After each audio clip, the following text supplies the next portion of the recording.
We are most fortunate to have one of the, as I've told her, most quiet Metro Manila local executive na for actually this is my first time to meet her in a former press con, and she does not need further introduction. Perhaps mention three-termer Congress, and one of the better daughters. The prettiest, ako pinagpunong sa akin daw, the lightest daw. Of the Binay clan. Uy, hindi, maputi mami ko Direct mami ko. Pinagpunong mo dito, one of the lightest. Baka ako, wait. Hello, sige, lightest weight. Okay. Lightweight. Anyway, we'll have here today, Makati Mayor Abigail. Good morning, ma'am. Abi. Abi na lang. Mayor Abi. As we do always in our Kapihan, we ask our guests to give opening statement. Okay, I was not prepared. But yes, I am a very quiet mayor. I prefer working in sa likod. I was telling her, I prefer that if there will be a time, well, today's the time that I will issue a statement. It is because of the accomplishments that I have achieved in the past 2 years that I am mayor of the city of Makati. Ngayon ko kasi magpa-media kung ampaw. Or mahirap po itawid yun, masalo na kahit ako, hindi ko kayang itawid yung nagpapanggap lang kami na itapon, hindi natapos, pero wala. So, there are a lot of projects that we have initiated in the city of Makati that is towards our vision to make the city the first digital city in the Philippines. So marami po kaming introduce ngayon na pagbabago for the city. Siguro unahin ko na yung pinagmamalaki po namin na PPP project po namin is yung buong Makati po ngayon ay magkakaroon na po ng fiber. And we will be giving free internet, free Wi-Fi service to both the residents and the transients inside the city of Makati. Parang imagine if you're in the airport and it provides free internet, yes, internet connectivity. So, meron na po kami ibibigay na free internet sa lahat po ng residente for a period of time. But I think the more important part of the interconnection is lahat ho ngayon ng health center namin, lahat ho ng barangay hall namin will be interconnected. There will be file sharing. Kung kunyari magpapatingin ka sa health center, hindi mo kailangan dalhin yung files mo sa ospital. Dahil ma-access na yung file mo through the internet. Madali pong malaman kung ano yung mga reseta na issue sa'yo. So, hindi na po yung medical record. Well, hopefully, we plan to eventually veer towards a paperless ecosystem for the city, kahit po yung transaction sa loob ng City Hall. We will make transactions in the city more convenient, transparent, and you don't have to go to City Hall to be able to do business with the city. Ma'am, sa digital city mo lang, di ba may public Wi-Fi law? Is this part of the compliance or more than the compliance law? This is different from the public compliance law. I think we also have a minimum bandwidth that is required with the PPP proponent. Meron po kasi ang speed, diba? So, this interconnection, because it's a fiber optic, mas mabilis po yung internet compared to wireless. You mentioned about the barangay health centers and the hospital ng may Makati. So, this digital modern version of is not Makati's yellow card version? It is It's not a yellow card version. It is an upgrade of the system that we have for the yellow card. So for example, the yellow card provides free medicine. So, because of our digital transactions, hindi na ho titignan yung papel kung ilan na yung nabigay sa'yo na gamot. Kasi naka-encode na po yun sa computer. At the same time, we are also considering the possibility of coming up with a parang brand kasi yun. Ang gusto po namin because of our lack of doctors, kulang po kami sa doktor sa Makati? Yes. Kulang po kami sa doktor sa health center namin. Government doctors. Yes, government doctors. You have to remember that we are also, although we are willing to pay more to our doctors because of the laws, yung sa civil service, yung makeup and all that, hindi ko kami pwedeng magbigay more than what we can for our doctors because of restrictions in the civil service. Gusto po namin na magkaroon po ng sinasabi natin na you can teleconference. You can consult by teleconference. Parang video call, pero makikipag-consulta ka sa doktor. So that will resolve our issue of our lack of doctors, and at the same time, yun hong oras na after 5, imbis na pumunta sila sa ospital, sa emergency room, kung ang kailangan lang naman nila ay yung primary care na tinatawag natin, is to consult sa ubo, sa lagnat, pwede na yun sa health center na lang, tapos may kausap sila na doktor sa computer.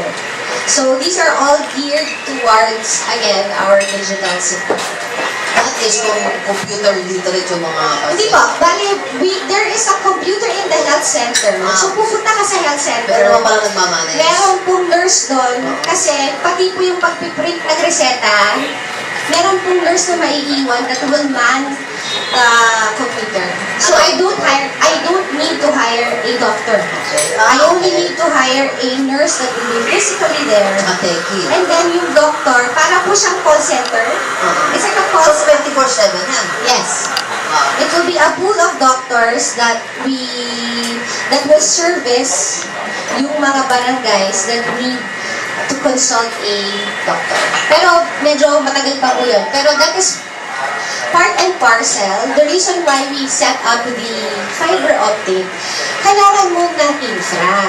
You need the backbone. How does it work if you don't have internet connection? We are not going to be able to explore the possibilities of the internet kung walang internet. Or kung may internet pero mabagal. So maliban dun sa health services, one aspect for us, yung sa CCTV. We are going to be able to access more CCTV cameras, and we will be able at real time. Hindi yung mabagal. So, kasi naman po, ang purpose ng CCTV is prevention. It is not for pure documentation. Hindi naman po pwedeng, ayaw na nakawan siya. Hindi mo ba dapat, it is for you to be able to respond quickly, and you're supposed to make it a preventive measure rather than it being just for purposes of evidence and documentation. So, pati po sa bagyo, ngayon po ginagawa na namin yan. Meron na po kami mga monitors dun sa mga flood-prone areas namin. And it is already accessed in our command center. Sa Makati City Hall? Sa Makati City Hall, nakikita na po namin in real time yung status ng lugar. So with the fiber optic, mas marami po kaming CCTV cameras na pwedeng i-install to ensure more visibility para kaming magiging big brother sa buong Makati. So, kailangan po yun, hindi mo po pwede nagre-record lang, pero hindi mo napapanood in real time. Mas important po yung nakikita namin kung ano yung actual na nangyayari doon sa lugar. Yung fiber optic na yun, laid underground? Yes. Underground? Underground. So, wala pa yan? Kasi wala pa. Tapos na po yung installation. Ng fiber optic. Yes, so we are actually more than halfway, I think we're more than 3/4 done with the installation of the fiber optic. So marami na pong areas ngayon that already avail of the free internet. Yes. Buong barangay, ano po kasi yan we did it on a per barangay. So, I think the other day, meron hong nagsabi na, meron na po dun sa pinagkaisahan, which is after EDSA. Nag-umpisa po kami sa poblasyon, papunta ng district. So when you say free Wi-Fi interconnectivity, para ako na, when I pass through Makati, automatic papasok yung If you, cellphone ko, right? lalabas po yung if you want to be connected to the Makati Zen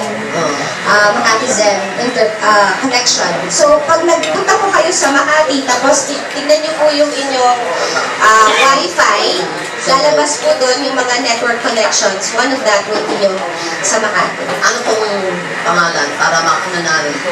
Kasi yung kay ERA, yung sa Espanya, pagdating sa Espanya, ito automatic na doon. No, it's not automatic. You have to log on. Kasi nagagamit. So, it's already active. Yes, it is. It's already ongoing.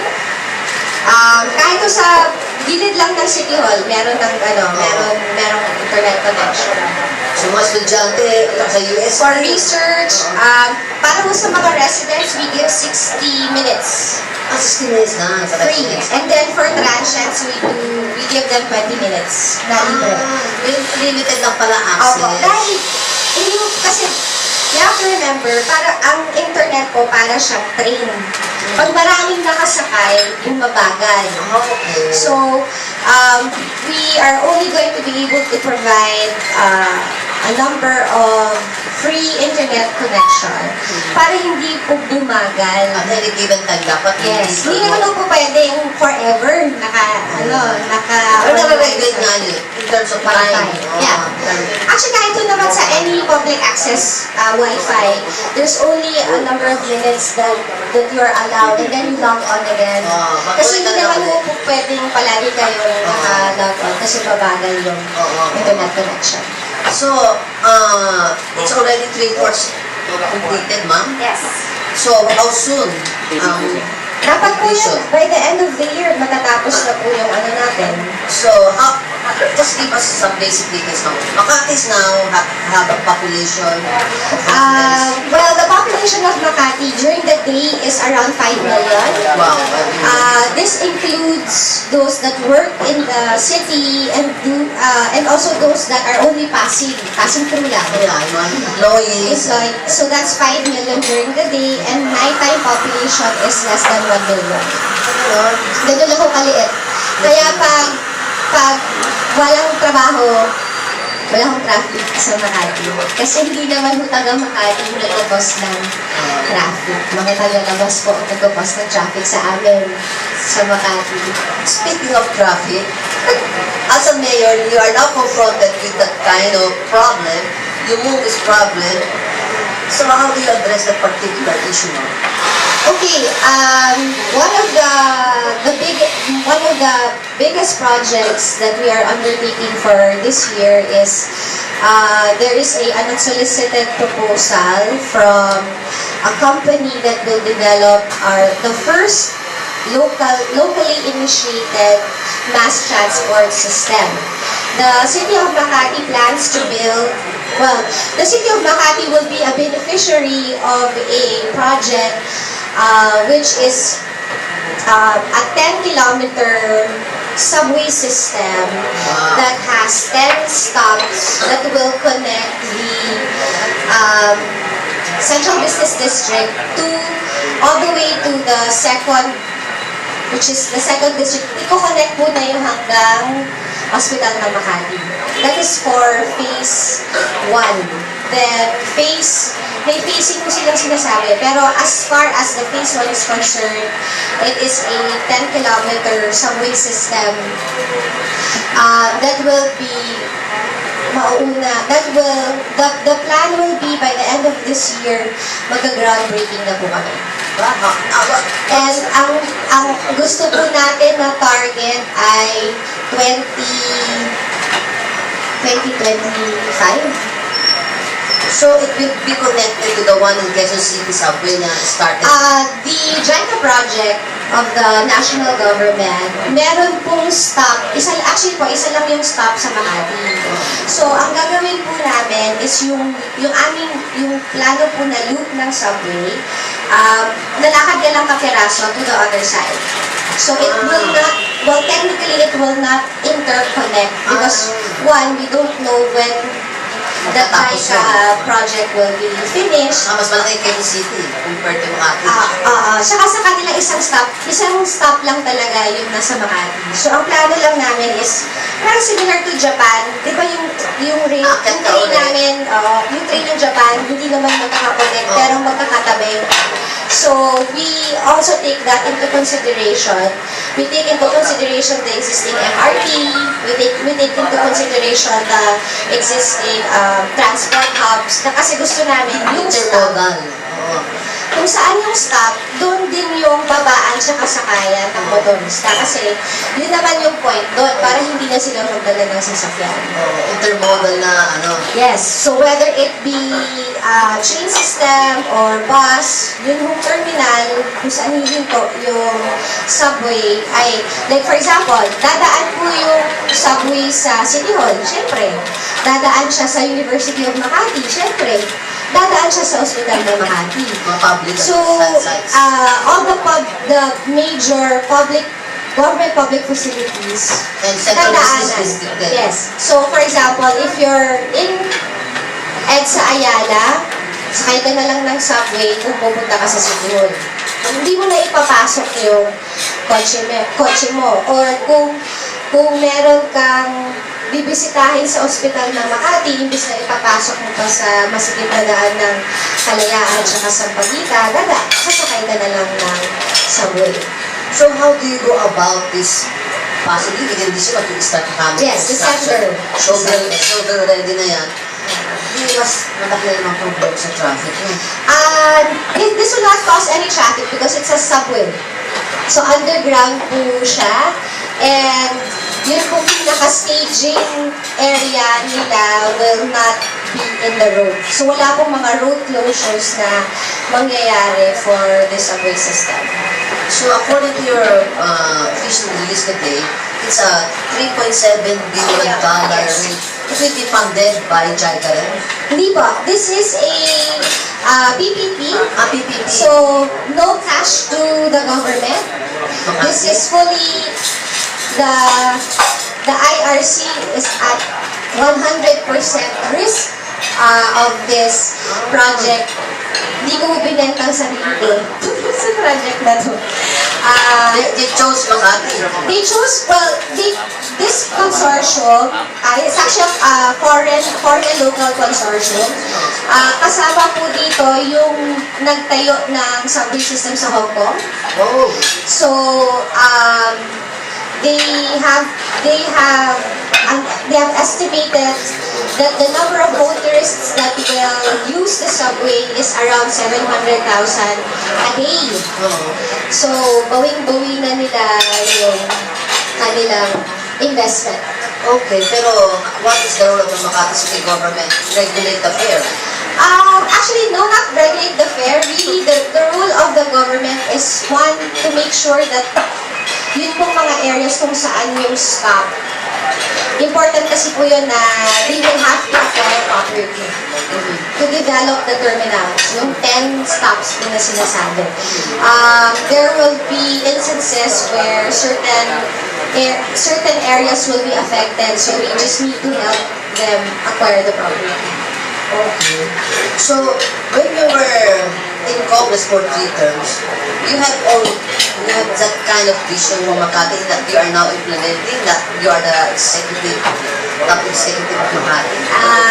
Hindi po, kasi I think we have to be reminded that in 2016, I was planning to retire.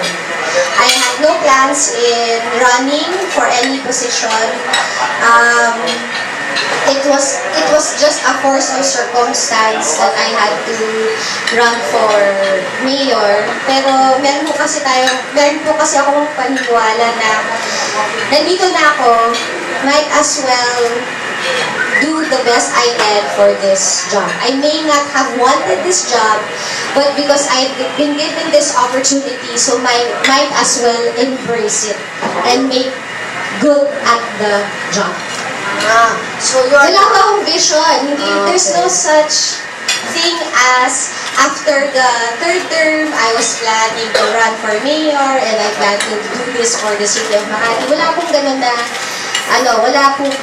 na plano. The plan for me after my third term was actually to be a supportive wife to my husband, to be a doting mother to my daughter, and One daughter. I only have one daughter, and I was planning to actually study abroad. I had no plans. Post-law graduate? Yeah, I was planning to study abroad. Wala ho ako talagang, naghahanap na ako ng trabaho. Kasi nagsasabi ko ako na pwede bang punin mo na ako kasi wala na akong trabaho sa 2016. So, wala pong plano ano. Pero, but if fate has it, you have now a husband, a Makati congresswoman, Makati congressman to replace you at your district, and a sister who's now at the Senate. Does it help any? Does it? Or it's a disadvantage?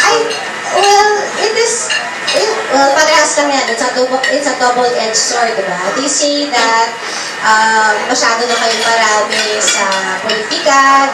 They always throw at us is yung political dynasty. It is an advantage and a disadvantage at the same time. It's an advantage because although meron po kaming rules sa bahay namin sa asawa ko na we don't talk about work.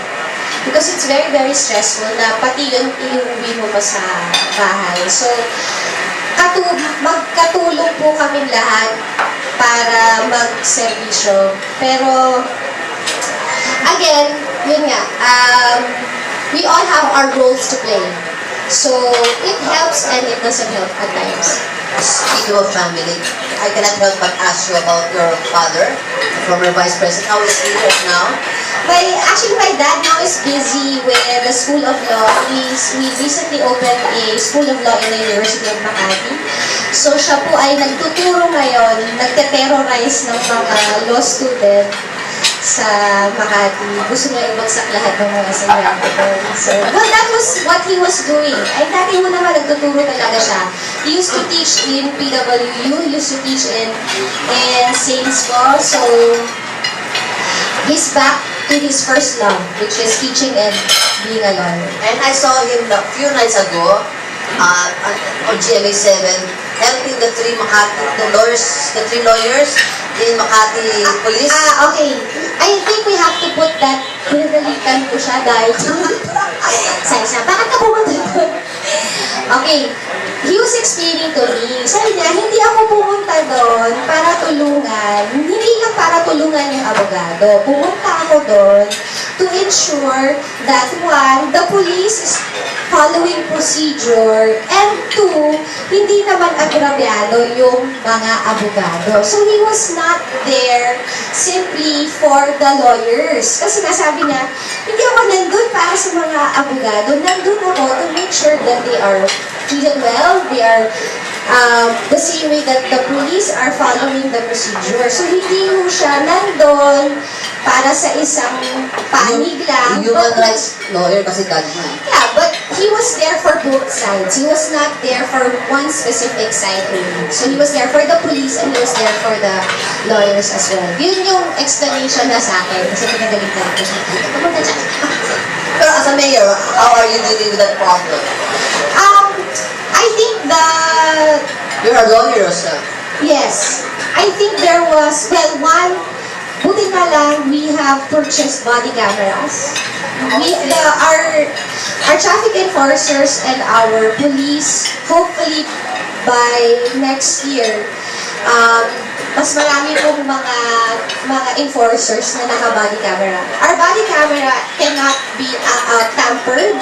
Hindi ho yan pwede i-off. Pwede interconnectivity din sa fiber optic. Yes, it actually is. Okay.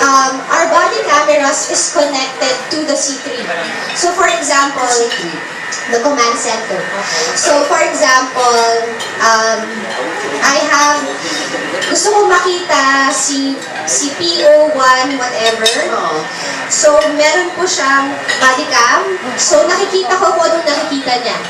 Naririnig ko kung ano yung sinasabi niya. Naririnig ko yung conversation. That I didn't know, not until you tell. Yes, our body cameras are connected to the C3.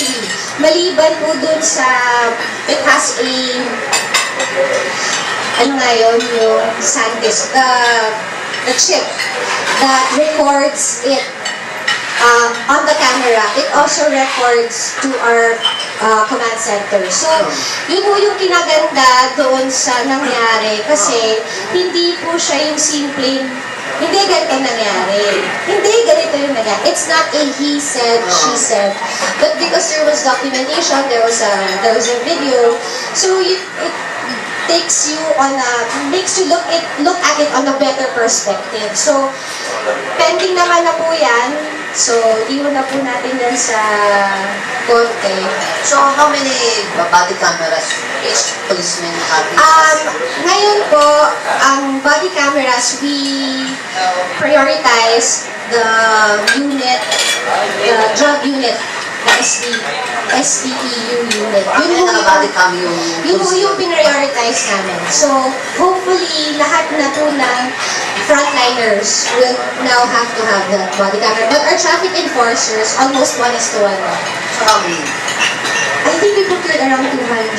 I have to double check kung ilang daan yung na-procure. Medyo city, plano ng plano nila. Kasi ay tulad na pala. Yes.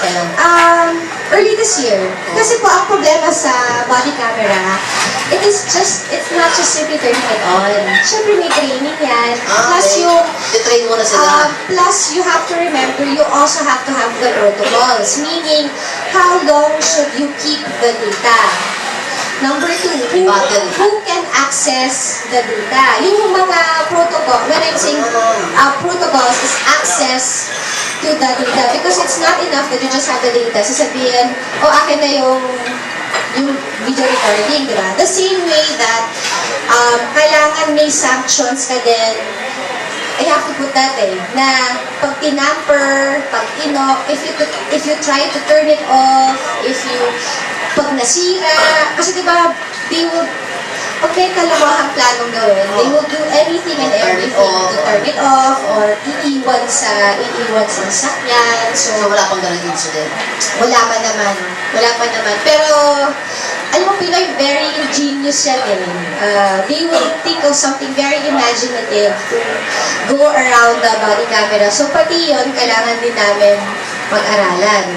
How do you become one step advance dun sa mga may planong gumawa ng kalokohan. So, save yung Makati Police mo because they have the body camera to prove the, So, pati po yung mga namin, I've already instructed my chief of police na for purposes of transparency. Di ba kasi sinasabi may human rights violation, may napapatay, ano man. You always have that body cam. In the beginning, protect the policemen. In the beginning, the police are apprehensive of the body camera. And I always tell them, this is also to protect you. This is to make sure, one, it will limit your actions kasi alam mo may body camera. And at the same time, hindi ka pwedeng basta aakusahan kasi meron kang ebidensya dahil meron kang body cam. Kasi mapapansin naman natin ngayon,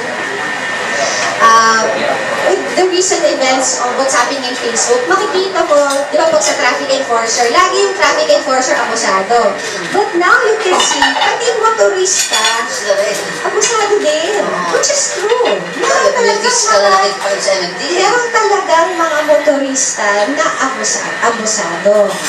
Pero, again, pagdating na sa adjudication yan, ay hindi ko sinabi yun. Ay hindi, ganun na sinabi. But because you have the camera, ito po ang titignan natin at malalaman natin sino ang nagsasabi ng totoo. Okay, Binay, can you give us an idea of the drug problem in Makati? Kasi drug-related cases sa Makati na yun. Well, the drugs in Makati are small-time pushers.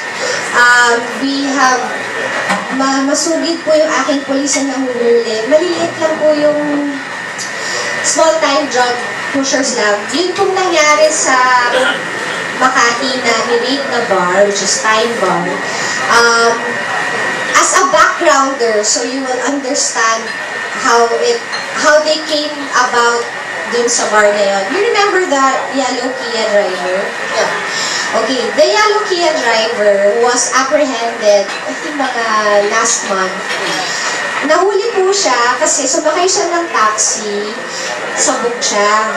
Tapos, hindi alam nung taxi driver saan siya dadalhin. So, she was so wasted. Dinala ngayon siya sa barangay ng poblasyon. Makati. So,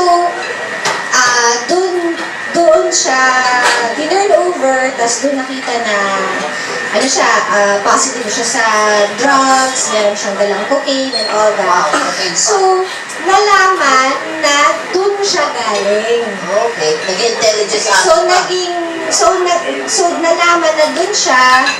It was an offshoot of the apprehension of the yellow Kia driver that they ended up going to Time Manila. So, yun po yung nangyari kung bakit nagkaroon sila ng buy bus doon sa Time Manila. So, kasi sabi ma'am, small time sa Makati, pero kasi big time users doon, the rich ang mga Makati, inside the luxury of their posh, exclusive subdivisions and condos. I think sa Makati po naman, I have, actually even the bar owners of Poblacion, we are going to come up with a one-strike policy. Kapag kayo nahulihan sa... Establishments? Yes. Pag nahulihan po ng drugs sa establishment ninyo, isasara na kayo. In the beginning, our undertaking only pertains to prostitution, especially in that area. Pero ba yung problem na yun? Hindi po. What I mean by the undertaking is pag nahulihan kayo, sasara kayo. So the business establishment sign an undertaking na pag kayo nahulihan, sasara na kayo.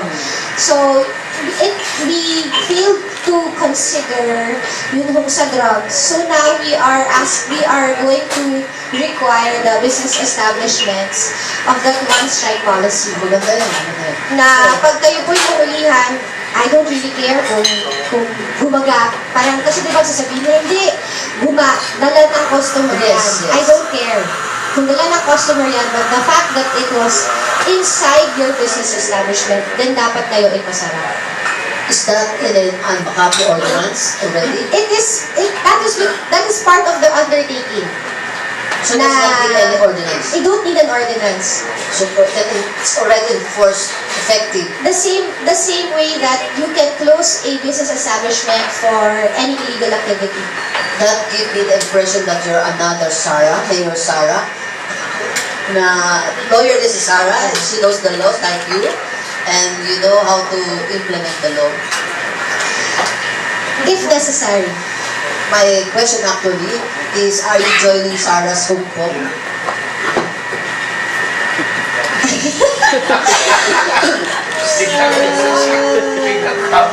Ano pa party mo? Una. Una, so. Malapit na. You're gonna run for re-election? Yes, I'm running for re-election. I will have, as far as Una is concerned, I have spoken to my dad that we are not aligning. So, as of today, we are not aligning we're not going to align in any Sa regional party. Historically, if you look at my dad, he has always not aligned. Diba? Pero yung kanyang PDP laban, original PDP No, laban. when we were in PDP laban, in fact, in 2007, dalawa lang kaming PDP laban sa Congress. We kind of like that. Binay at Pimentel. Yes. At that time, noong 2007, the only two PDP Laban members in Congress was me and Teddy Boy Locsin. Yes. Unfortunately, moving forward, wala na ho kami my dad left PDP Laban and gave it to the Pimentels, and we decided to set up another party, which is UNA. So, we kind of like it that way. So right now, UNA is only Makati, or do you have other UNA? We're currently, nag-inventory po kami ng mga Binay para members. UNA rin. Yes. Bali po, ang kilala ko lang na UNA, I think if you ask Harry Roque, he will say he is still UNA. Okay. So we are currently doing a roll call of all kung meron po bang mga una pa na natira o have already jumped ship. So, but as far as we're concerned, I'm still una, my husband is still, my sister is still una. So, una po kami tatlo. So, Tapos Harry Roque, sila lang kilala ko na una, pero malapit na ang election, certificate of candidacy, so you're making a roll call. So how soon will the party have a convention to pick your kalabang pang senatorial? It's other than Sinalas Matagaferri. hindi po, she's running for re-election already next year. Yes. She's running for re-election. Okay. So, the thing with my dad is when, after 2016, he kind of retired. So, pag-uusapan, ayoko ng trabaho na yun. So, Gusto ko magtrabaho lang sa city, ayoko yung trabaho sinalisin kayo sa ano? We will have to discuss. I have to talk to them. Actually, come to think of it, we haven't really discussed whether Malapit na, September na next year. October pa naman yun. Hindi sa bagay, no? September pang filing ng October 5 local. Oh. Ang national mas maaga ang filing. Okay. Baka September yung filing ng national. Usually nauuna lagi yung national before the local. Local is October 1 to 5. Okay. It's June. I don't know. You have to ask him. Okay. I sense some, kasi there's a lot of talks that even like the Estrada political clan, the Binay political clan is also in a sort of disarray among themselves. The disarray? Also, disarray? family feud, sort of. We're a normal family. So sa lahat ho naman, may mga hindi pagkakaintindihan. But as far as I'm concerned, I am running for re-election with the full blessing and support of my father. So if you are running for re-election next year, because you have to remember, ang dami ko pa, ngayon nga natanong ko. I have to see this subway finish. Gusto ko naman po na pagkatapos ng third term ko, kasi, this is my first term, di ba? So, if I do the 3 terms for mayor, gusto ko naman po na may maiiwan ako na legacy na maipagmamalaki na ito po ang unang-unang local subway. This is not a national subway. A PPP subway for Makati. This will solve all our problems when it comes to traffic. It will commute. Kasi po para siyang loop. So imagine that you don't have to bring your car, just umiiwan ka na lang sa bahay. And then, more than just the subway, we will be able to build kailangan ko pa i-measure mo ilang kilometer a bike lane parallel to Pasig River. Kasi po yung subway dadaan ng JP Rizal. So yung taas, ang plano po namin, which is yun po yung linear park, is can you imagine there will be a linear park from City Hall all the way passing through Mandaluyong Bridge, passing through Rockwell, passing through Edsa Guadalupe. Ganun mo kahaba yung magiging bike lane, which is an offshoot of the subway. So, parang meron kaming sariling baywalk. That overlooks the... Riverwalk kayo. Yes, Pasig the Pasig River. Meron kaming sariling river bank mangyayari. Pasig River Banks. Which is several kilometers. So you'll be able to do a bike lane and a pedestrian lane. Pero as I read in your press release, there's still a challenge for your Well, regional the Swiss challenge, the Swiss challenge is until September. 24. So, because it's part of our PPP code, na kailangan may Swiss challenge. Meron na bang nag-apply? Hindi ko alam eh. Malaki nga mga, 3.7 billion dollars. It's a 3.7 And billion. Hong Kong technology. Yes. China, mainland China, there's a real estate corp, there's a investment corp, there's a technical that will build the subway. So, apat po yan na consortia ng iba't ibang companies, both local and foreign. You have a digital city with a subway, but it might be perhaps the first country's subway system. And Makati business people must be very happy of your leadership. I hope so. Pero wait, before we move to another topic, I think I have to discuss also my pet project. Hindi pa ito pet projects mo, ha? Hindi ko pa to pet project. Mga mega projects mo, hindi pa yan pet, ha? Kailangan ko ng demo. Actually, the subway is the crowning glory. Okay. But the pet project, Queen, ha? Queen of ano? the pet project, tingnan mo yung national mahilig sumunod sa akin. Okay. Kami nauna dun sa free wifi. Tapos, kami nauna sa subway. Tapos, kami rin ang nauna sa national ID. So, this is our Makati Zen card. Okay. We started the Makati Zen card last year.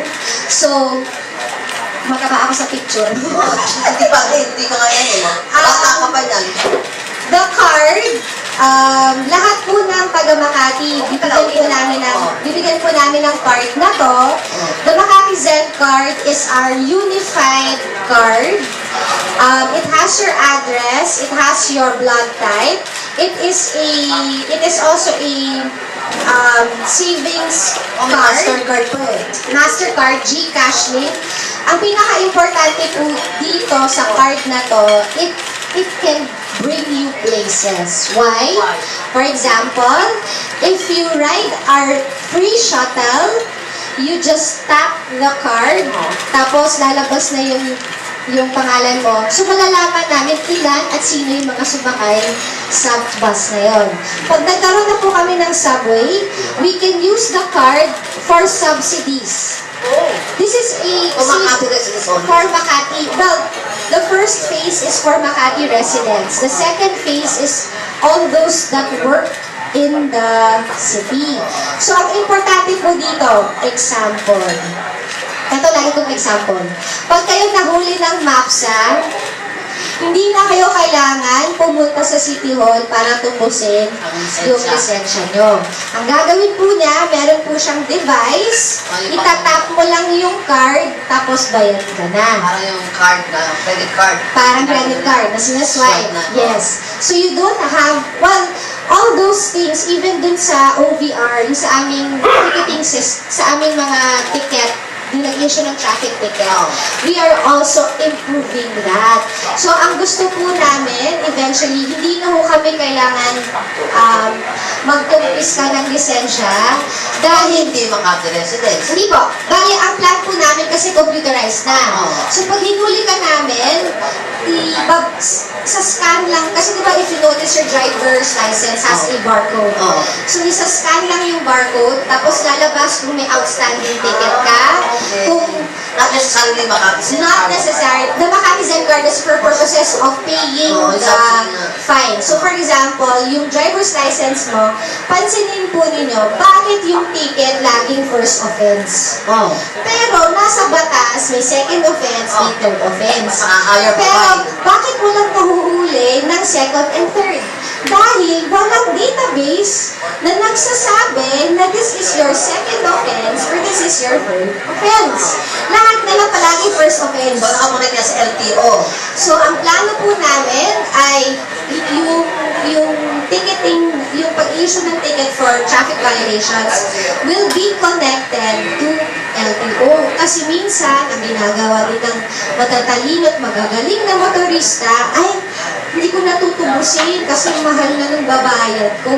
Mag-a-affidavit of loss na lang ako sa LTO para maka-issue ako ng bagong lisensya. So, yun din po yung magiging problema ng mga tao na ayaw magbayad ng kanilang mga ticket kasi lalabas na din. Remember when you go to the, pag nanonood tayo ng TV, yung cops, di ba pag pinapasok yung pangalan, lalabas ko nilang unpaid na ticket, kung meron siyang warrant, ganyan. Lahat po yan, that is what we want. To be able to have that data, para sabi, ano to, frequent, frequent offender. Ito yung mahilig, ito yung lagi, ito yung nahuli ng isang araw. So those are things that we will be able to implement to ensure the peace and order in the city. Pero you can do all of these things because Makati has being the richest tax. This project is also a PPP project. This does not cost the city a single centavo. Ito po project na to, bali po, like ito, yung sweldo ko lahat dito na pumapasok. So, I can pay my bills online, I can shop using the card. Nakalink po siya. So, kunyari po, meron ako sa Makati Science, lahat po ng mga bata na yan, binibigyan ko ng stipend. So what I can do is, they just use the card, doon na po diretso. So wala na pong cash. How many students are enjoying that stipend? Well, the Makati Science, all the students of Makati Science High School have that stipend. So we have already started for UMAC. Lahat po ngayon ng UMAC students, inisyuhan na po namin ng Makati Z card. Also, how many students are we talking about? UMAC? UMAC is 17,000. There's 17,000 students. Sa Makati Science? Makati Science is less. High school lang kasi yan. Pero ang plano, ang gusto po natin para sa Makati, ito po yung tinatawag natin na cashless ecosystem. Hindi ka naman magdadala ng barya, hindi ka naman magdadala ng physical na pera, dahil lahat ay nandito sa yung 17,000 yung UMAC students are all legitimate Makati residents? Not all. Because some of them are not Makati residents, but are the qualification is they are enrolled in the University of Makati. And they get the stipend? No, the stipend pertains to Makati Science High School. Ayun sa UMAC? UMAC, lahat po ng estudyante ng UMAC, bibigyan na rin ito ng card. For what? So, we're distributing the cards for the ID. National ID But na. eventually, for example, kunyari, So they don't need to get the national ID, yung makapisa na lang? well, di ba naman yung national ID? Because they have to get the national ID. Because the national ID is a national ID. But as far as, but the thing is, I don't even know how the national ID looks like. This ID is not just an ID. It has a magnetic stripe at the back. So, credit card siya. It has an RFID chip. So, para sa Hong Kong yung octopus, di ba tinatawag? Yes. So, it's the same. Hindi siya, I don't know kung ano yung itsura ng national ID, but this is a more complex and more dynamic ID than the national ID. So, for example, magsha-shopping ako, I can use the card. Basta may pera. Kung walang pera, hindi ako pwede gamitin. Okay, my last question before I open the floor. Ano ang stand ni Mayor Binay, Binay sa Federalism? In 2003, when we were still in PDP Laban, the PDP Laban's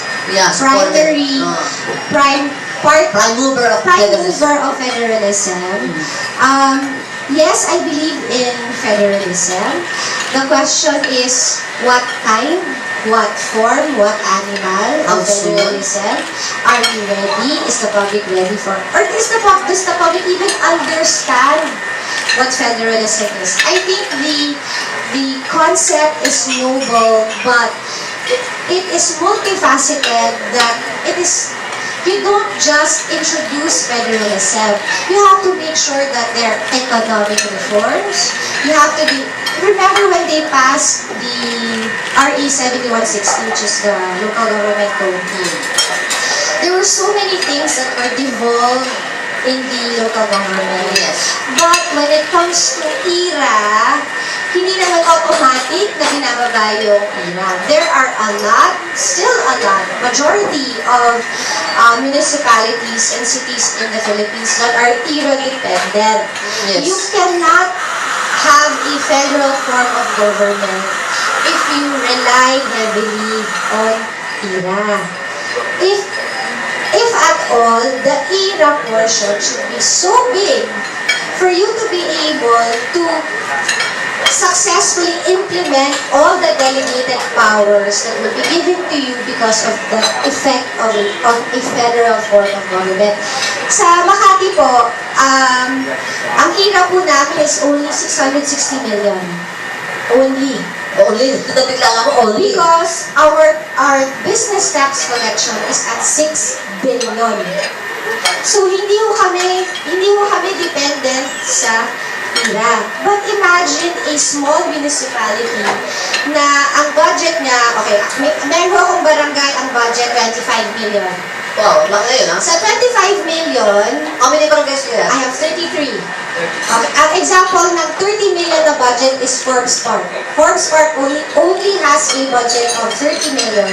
Dahil wala ko siyang business. Alam mo, businesses No, sa, residence. sa Forbes. But yung 30 million ng Forbes, sa 30 million ng nasa probinsya, imagine yung 30 million na nasa probinsya, lahat ng may sakit, yung health center niya, yung daycare niya, ang dami niyang nakaatang na responsibilidad kumpara dun sa nasa barangay ko lang sa ating lungsod. Kawawa po yung mga lugar na hindi mo kakayanin yung obligasyon na iaatang sa kanila in a federal form. But again, the concept is very, very noble, and we just have to keep an open mind to the idea. Again, ang lagi namin tanong, anong klase ba ng federal form of government ang inyong ng gobyerno natin? So, you also have to remember that they're also pushing for a parliamentary form. If you want a parliamentary form of government, yes, you should pass the anti-cultism law. Are we ready for an anti-cultism? And anti-political talent. And an anti-political, are we ready? Kasi, yun ang sinasabi na, oo, maganda yung federal, ito yung federal. Pero, ang daming mga problema na dapat i-resolve mo muna to get to there. It's a utopia. But how do you get to utopia? Marami po tayong kailangan baguhin to get to that form of government. Teka muna. Before I open the, I'm just wondering, the president, Duterte is known for his anti-oligarch mga stance, but he is open to business. How do you relate to the president? Yung tagtalit president na ikaw ang nasa iyo ang bedrock ng mga oligarchs. Do you have some talking with the president? We kami close. I kind of like it that way also. No, I like being quiet. Gusto ko talaga below the radar. The city of Makati thrives on business. Whether it be an oligarch or a monopoly or lahat ho ng, we have to have an environment conducive for business because that is the lifeblood of the city.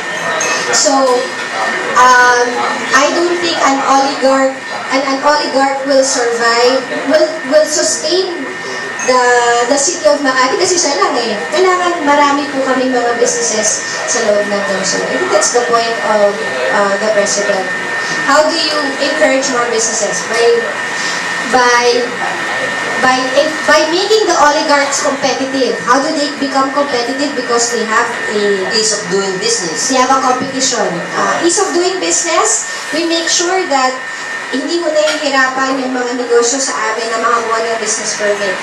We make sure that walang under the table, ayaw mo namin ng fixer, gusto namin kung lahat ng dokumento mo is in order, there is no reason for you not to get your permits. So, that is part of making an environment. Ay, gusto ko sa Makati kasi una, safe doon. Pangalawa, ready sila in case of disaster. Pangatlo, mabilis magnegosyo tsaka maraming pera mga tao doon. You have to have, may downside din yan eh. Pag mayaman yung lungsod, nagiging pugad ka din ng mga kriminal. Like, doon maraming hold-upper, doon maraming, kasi nandun yung pera. Nandun yung maraming mendicants, mga pulubi, kasi doon maraming, nandun yung mga tao magbibigay doon sa pulubi. So, again, you have to address peace and order, and we are always yung tinatawag na high-value target ng terrorist. Yun yung ano namin. That's also one thing that we always have to prepare for. Because nananahimik kami, but because we are the central business district, ito lahat ng negosyante. So, Oak Food, diba? So, if you want to make a statement, you go to Makati. Gusto mo mag-rally, doon ka sa Makati mag-rally. So, marami pong mga kailangan balansehin when it comes to running the city. Speaking of Trillanes, how is Mayor Abby coping with the post-Trillanes damage to your family? Post-Trillanes damage? Di ba, nag-legals nasa liga ng Malate? There is already a pending case against him. How were you able to rise out of that? Sino siya? Alam mo, sama ng bata ka sa Makati? Oo. Alam mo ninyo, yung nangyari sa amin ng 2015 was very, very traumatic. Some people may rise above. We have risen above it, but the wounds are still there. Hindi ho ako para maging politiko or plastic or tao po nasaktan. What you see is what you get with Abby, gano'n. Up to now, pag nagkita kami sa zona, hindi ko siya binabate. I mean, hindi ako plastic eh. I mean, alam mo na sa tagal po namin sa politika, especially with my dad. My dad started politics in 86, after the EDSA revolution. I was only 11 years old at that time. I have seen the transition of people from kaibigan, from kakampi to kalaban to kakampi, from everybody gravitates towards us, and then everybody left us. Parang full circle na yung pinagdaanan ng pamilya namin.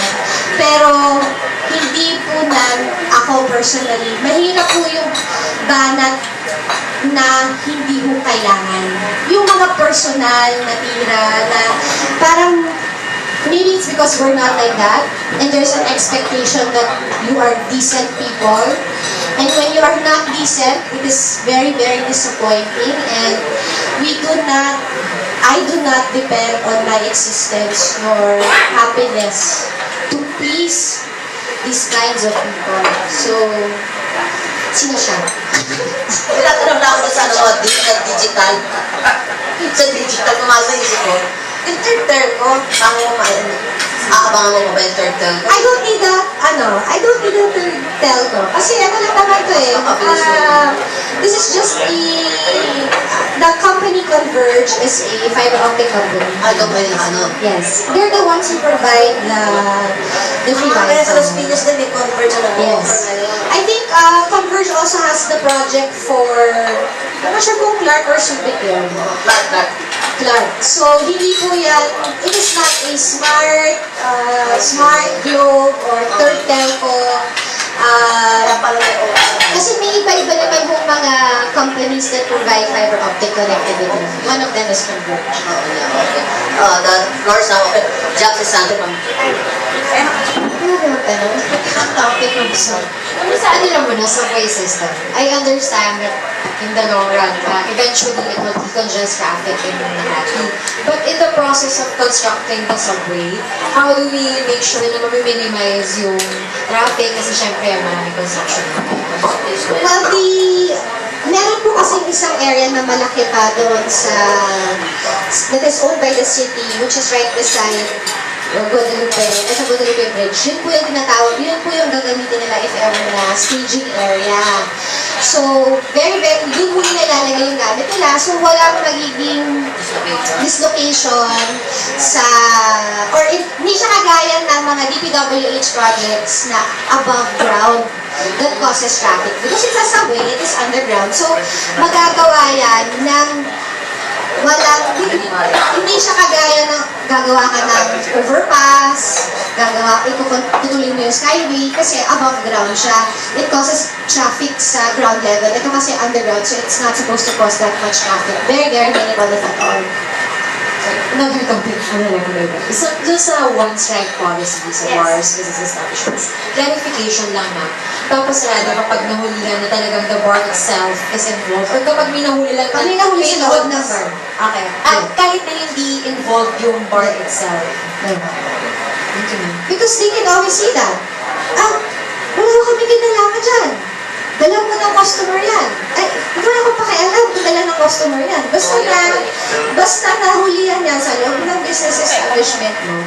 The same way that when you impose the smoking ordinance, hindi pwede sabihin ng establishment, kasi dala ho ng customer yung sigarilyo na. Hindi pa pwede sabihin yun. You're supposed to make sure that the same way that you don't allow them to bring firearms inside your business establishment. So, problema ng business establishments yan. Because that is the only way we can ensure that there is no hanky-panky, there's no illegal activity happening in their business establishment. It is also to protect them. Hindi pwede lahat, ang responsibilidad, hulihin mo muna kami. Or hulihin mo yung customer. Hindi, ikaw dapat nanguhuli sa customer. Ikaw dapat ang nagre-report dun sa customer mo na may ginagawa siyang illegal. For you to invoke good faith. Ikaw tatawag sa boss, meron po nangyayari dito sa barko na kailangan ko ng tulong. And that's one way for you to ensure that you don't get close. Diba? Mag-cooperate ka sa police, boss, meron atang nagdi-deal ng drugs dito sa loob ng barko, pwede ba tulungan mo ako? Because the police will heavily rely on information that it's given to them. Kung walang nagbibigay ng info, paano mo sila mahuli? Good faith. Yeah. Follow up lang po doon. Kailan po tayo ma-implement? We are coming up with the on-site policy with the business establishments by this week. So hopefully by next week, we will ask not just the owners of business establishments in poblasyon. Kasi sa poblasyon yung time. Hopefully we can also ask that for the entire city. Pero, nagmula po ba yung pag-iisip natin sa policy na dun sa rates? Yes. Dun siya nanggaling? It is an offshoot of, actually, this is also an initiative of the business establishments kasi sinasabi nila, parang there's now a reputation in their area na talamak yung pagbibenta ng drugs doon sa poblasyon. So, this is actually not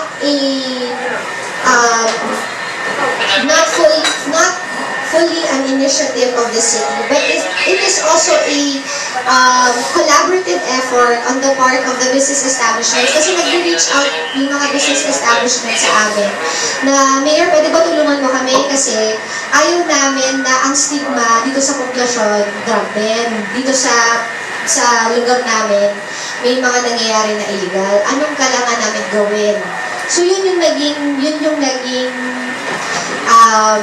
usapan with the business establishments na, papayag ba kayo na gagawa tayo ng one-strike policy? We are also currently, hopefully we'll be able to procure our own, yung mga drug sniffing na aso sa loob ng, para mag-check doon sa mga, kasi dun sa poblasyon, para siya talagang party place eh.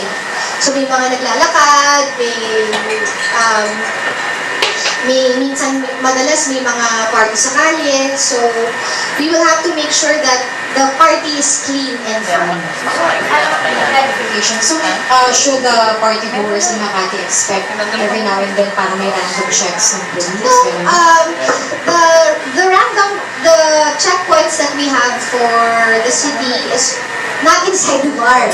Sa ano lang, sa labas, kasi syempre may mga local ordinances din kami na yung drunk driving, urinating in public, yung sa smoking. Marami naman kaming mga local ordinances na kailangan i-enforce ng police. Mas lalo na dun sa ating mga party goers sa Makati. Or yung usual na problem dyan, yung ingay, nag-iinuman sa kalye, nagbibidyoke, nagsusugal. Yun yung, if you bring it up inside your homes, hindi naman namin kayo mahuhuli. But once you bring it out sa kalye. May martial law pa sa Makati. Wala akong martial law sa Makati kasi sa tingin ko naman, lahat yung sila disiplinado. Okay, Pat Santos. Pat Santos ang So far. Pag-preview Pat Santos. Ma'am, na-monitor ko lang, cover ako naman yung last election between you and Kim Peña. Medyo talaga maigting eh. Alam ko yung pinagdaanan nyo, ma'am. Sobra. Passionate yung mga bata ni Kim Peña. And also po yung mga talagay chairman ni Kim Peña. How have you done in good terms na sa mga talagay chairman na ano? To be honest, ma'am. Unisip ko kung sino yung mga barangay chairman na nakuha niyo. 38, no? No, I have 33 barangays. I think he only got 4. Ang mga ganun eh. Hindi naman niya nakuha lahat. Especially dun sa district ko, kung saan ako congresswoman, I think nakuha lang niya. Ano ba gusto mo ka dati? Second district. Nakuha lang niya ata sa district ko, isa. So, sa next White House, Inisip ko ata. sa next year's election, White House na. Hindi, because of the recent barangay elections, so may napalitan na, may ano naman. So, ako naman kasi, I take it on a professional level.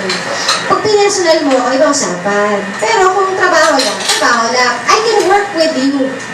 But, I don't like it when you have to resort to insults or yung nagbababuyan. I mean, those are the side. Di ba sinasabi natin, ang eleksyon isang araw lang. Pero sa dami na sinabi mo na hindi ka tanggap-tanggap, Lifetime. mahirap kalimutan yun. Di ba? Kaya kasi sabi ko, ang politiko tao din. Kung ano sasabihin na ang politiko, kahit anong ibato mo sa kanya, hindi sila sasaktan, hindi totoo yun. Kasi tao lang din kami. May tatampo, nagagalit, umiiyak. So, we are not immune to, yes, we are not immune to bashing, but that doesn't mean that it's right, or that doesn't mean that we don't get hurt, because we do. So, marami po akong mga barangay captains that I have been able to work with. Hindi ko huugali yung walang project sa lugar nila. Hindi ko huugali yun. Kasi, I go diretso po ako sa tao. Pag yung tao hindi nararamdaman yung serbisyo ko, hindi rin ako mananalo. Diba? So, kailangan, hindi man kami okay ni Kap, dumidiretso ako sa tao. Hindi ko iniiwanan, o hindi ko, di ba meron sinasabi dati, ay, wala, hindi natapos yung kalye dito, kasi siguro dito natalo yung, hindi ako ganon. Kumbaga sa kulang na lang, busog-busog sila dun sa lahat ng project na, Dapat nga ma-week over mo. yes, it is always a politics of addition rather than subtraction. Tapos isa pa ka, kamusta na yung agawan ng teritoryo ng Taguig and ano sa... Oo nga, Yung kaso mga nung... The Makati, case is now pending with the Supreme Court dahil haba ng explanation. Bali po pending po siya sa Supreme Court. In the original case with the Court of Appeals, panalo po yung Makati. Diba that was the time na dapat i-take over na po namin yung BGC. Then, they filed a motion for reconsideration. They filed a motion to dismiss, which was granted by the Court of Appeals. So we filed a petition in the Supreme Court to questioning the motion to dismiss. Para, kasi if you look at it, na-dismiss yung kaso on a technicality. But based on the merits of the case, sinasabi po ng Court of Appeals, oo, Makati sa'yo yan. Pero because of a technicality, dinismiss po ng Court of Appeals. So we are now in the Supreme Court and asking the Supreme Court na huwag nyo naman i-dismiss based on a technicality. Because you have to remember that we are not just talking about BGC. We are talking about other areas outside BGC that Taguig is claiming. Kasi po, tatandaan ninyo, yung unang kampo, Fort Bonifacio, even before BCDA came in, yun po, buong kampo ng Fort Bonifacio, kasama yung mga EMBO dyan. Sembo, Pembo, Comenbo, West Rembo, lahat yan. So yung BGC is only occupying a small portion of the EMBO.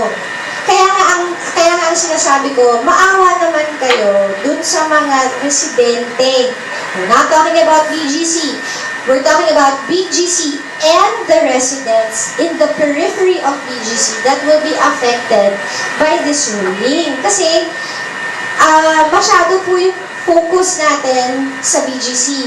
When we are not just talking about, hindi lang po BGC pinag-aawayan dito. May mga areas po na apektado lampas ng BGC. So it is now pending by the Supreme Court. Yes, because if you look at BGC, ito po kunyari ito po yung BGC ito po yung Kalayaan, Makati po yan. Ito po ang Forbes Park, Makati po yan. Ito po yung C5, Makati po yan. Pag tinignan mo, if you look at BGC, ganito siya. Ito ang Taguig, kikitid, ito BGC.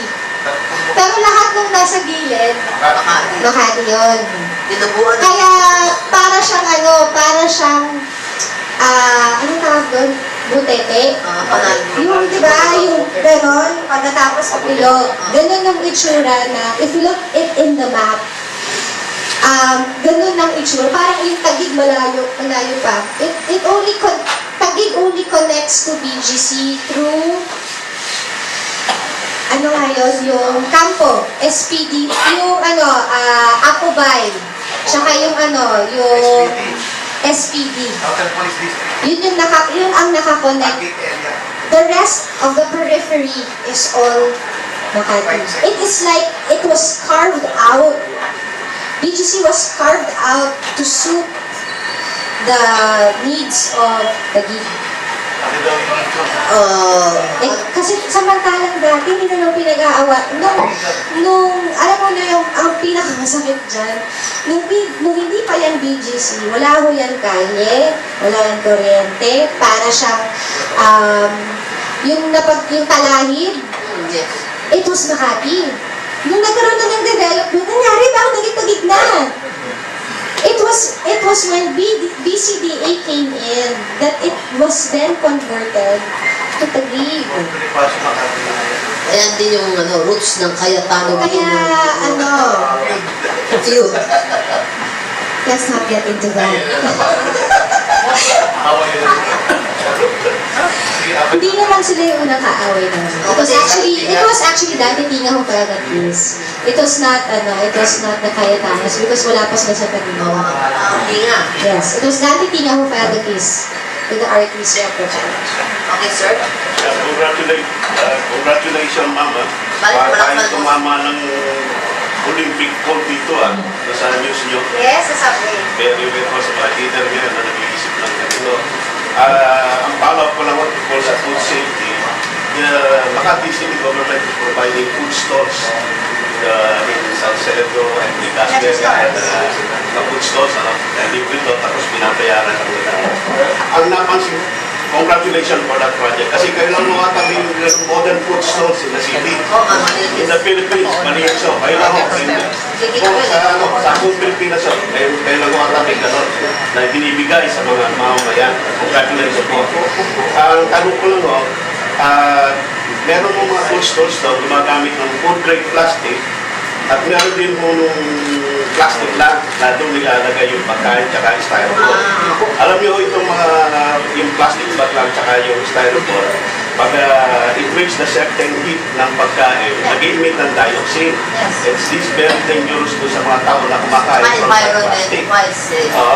Baka pwede mo yung i-check lang. Meron naman nung gumagamit na food stalls with plastic break. That's alright. Pero yung plastic bag, tsaka styrofoam, this emits dioxin. And it causes a lot of problems to the people eating from that plastic and styrofoam. Maki-check lang po. Sige po. We have a plastic ban in the city. Meron po kami plastic ban, pero meron po explanation to. Yung plastic ban kasi was passed early on. We are encouraging, the ordinance is encouraging biodegradable plastic. I'm now asking somebody to revisit the ordinance because there's now a growing trend against single-use plastic. So, kailangan mo namin i-revisit we need to revisit the ordinance kung do we want to encourage, do we want to discourage yung single-use plastic and how do we enforce it? Kasi, yung pagkakasulat ng ordinansa ngayon, kailangan biodegradable. But for it to be biodegradable, then that means yung microfilm, yung kapal, hindi siya ganun yung kapal.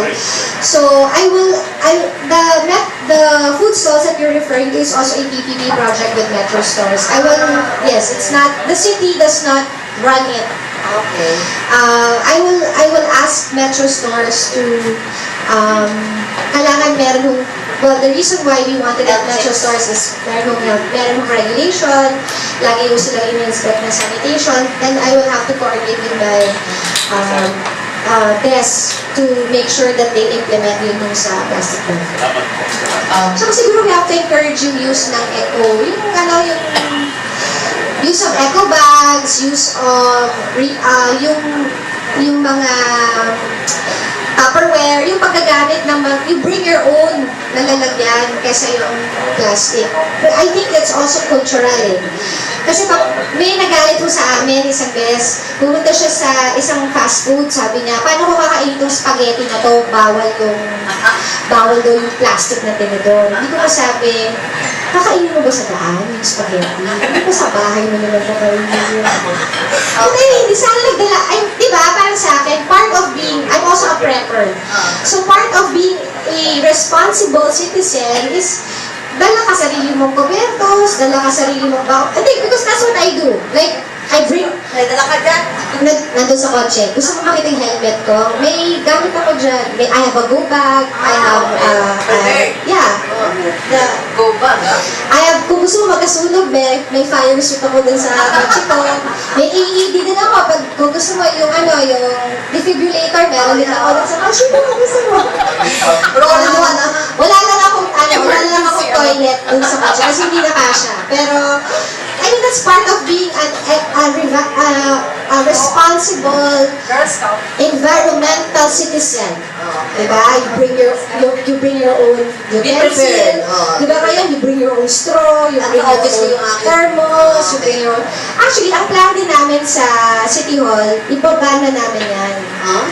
We will ban bottled waters in the city. Ang plano namin is we will have yung dispenser.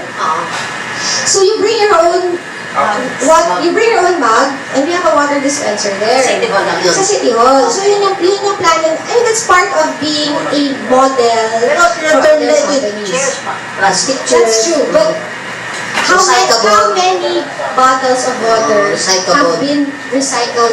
The chairs. And how many have ended up in the landfill? How many have ended up in our oceans? Diba?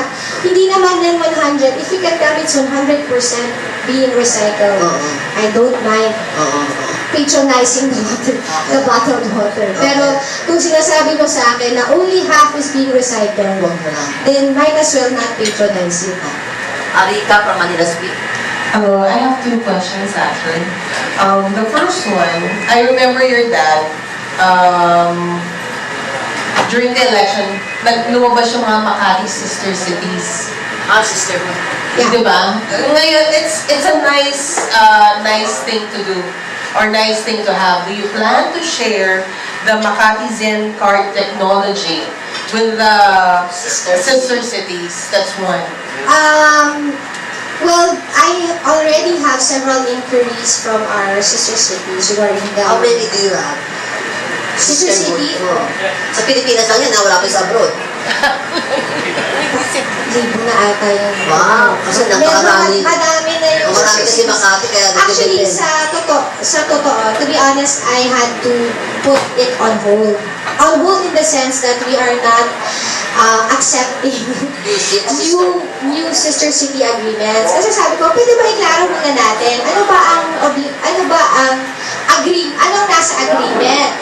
What is our terms? What is your obligation? What is our... Kasi puro one side eh.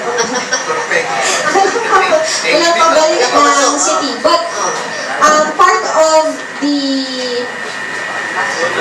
what we can share with our sister cities is the Makati Zen card. But the thing is, because it is a PPP project, they will have to convince the proponent to launch the card in their city. I think Kailangan na fiber optic din. hindi yung Globe, because it's a Globe partnership. It's a partnership with tingnan mo na akong oligarch, alam mo kung bakit? Yung Makati Zen card ko, ang partner ko dyan, Globe. Yung Makati Zen app ko sa phone, ang partner ko dyan, PLDT. Kaya hindi ako... Tapos yung digital city mo, Yung fiber optic ko converge. Hindi ako nakikipag-usap sa isang isang company lang. Marami kang So they have to put, I think GCash wants to concentrate with the city of Makati first before they venture into other cities. Kasi syempre gusto nila i-perfect muna yung system, tapos ayusin muna yung glitches before they venture into the same system in other cities.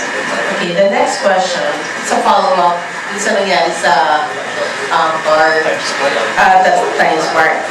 It's nice that you are coordinating with the establishments this time, and you mentioned that former VP Binay tried to at least make sure that the protocol is being followed.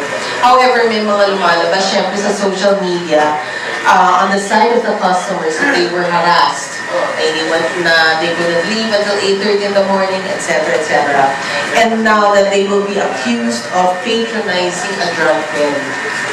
So, yes, you answered establishments, but that actually discourages the customers from visiting bars. I mean, wala nga sila, as one goes, hindi nga namin alam na may drug yung binisita ng iba. I think you have to take into consideration that the bar has been considered as a drug den because it is the employees themselves who are selling the drugs.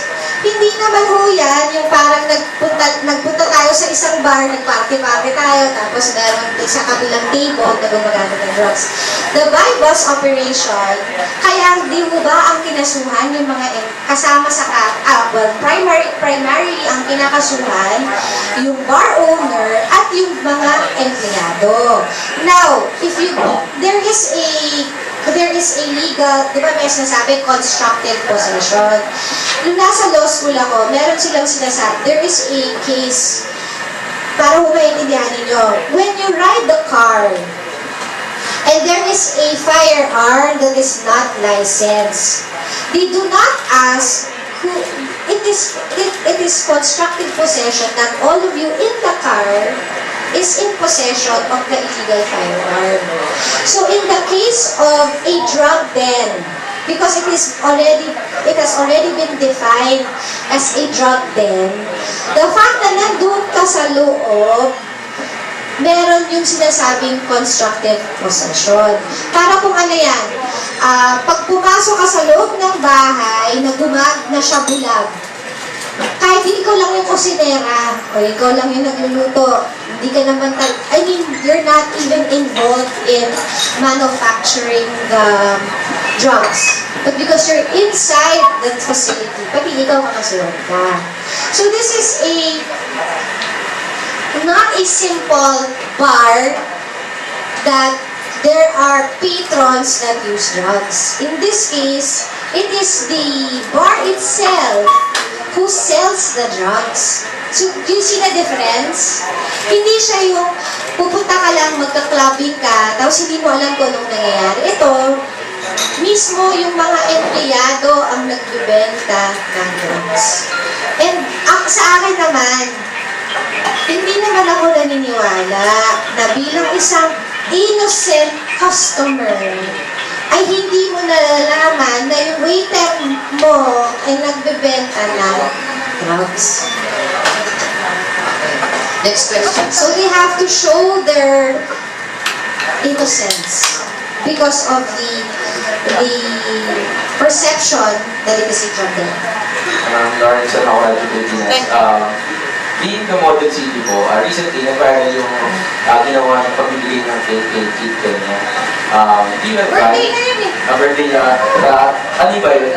Reconciliation or something na i-advise sa ibang city, lalo na pagdating sa politika natin nag-aaway-aaway? I think you put too much meaning into the whole exercise. Birthday po niya, nagpadala kami ng cake. Nandun yung, that was a weekend. The same way that I will be sending a group of people that magbibigay ng cake kasi magpa-birthday yung nanay ko kasi dati naman siyang mayor. Magbibigyan ng birthday cake yung tatay ko kasi dati din naman siyang mayor, di ba? This is not a reconciliation because as far as I'm concerned, he is still an opponent. Whether he is running for mayor or any other position, we have not mended ways because he's still on the other side. So wala akong bibigyan ng kahit anong kahulugan niya. Basta birthday, kumbaga sa ako, birthday ba niya? Hindi pa dala mong cake. Papakantahan kita. Wala akong reconciliation. Basta pagkakalang niya, birthday mo sa'yo. Diba? Walk in pero no forget. Walang, don't read too much into it. It's just a birthday lang. Ang follow-up ko dun sa pag-arresto doon at pagdating sa tatlong abogado dun sa kanya niya. Yung mga concerns po doon, ang nagaling na sa class, sa MPL,